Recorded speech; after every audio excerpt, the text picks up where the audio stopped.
বাংলাদেশ নয়, সারা বিশ্বে এখন যে অস্থিরতার সম্মুখীন হয়েছে সেই প্রেক্ষাপটে বাংলাদেশেও তেলের সংকট খানিকটা দেখা দিয়েছে। এই জন্য বাইকারদের ঘন্টার পর ঘন্টা লাইন ধরে তেল নিতে হচ্ছে। তো ইয়ামাহা সবসময় বাইকারদের সাথেই রয়েছে। তাদের সেই কষ্টটাকে মাথায় রেখে ইয়ামাহা চেষ্টা করছে বিভিন্ন পেট্রোল পাম্পে বাইকারদের পানি সরবরাহ করা, কারণ যেহেতু ঘন্টার পর ঘন্টা তাদের লাইন ধরে তেল নিতে হচ্ছে।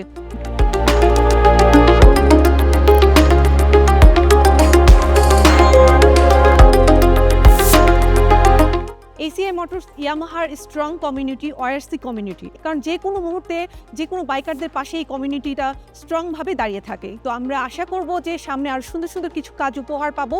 তো আজকে আমার খুব ভালো লেগেছে এই কমিউনিটির মাধ্যমে আজকে কিছু বাইকারদের পাশে দাঁড়াতে পেরেছি এবং পানি দিতে পেরেছি।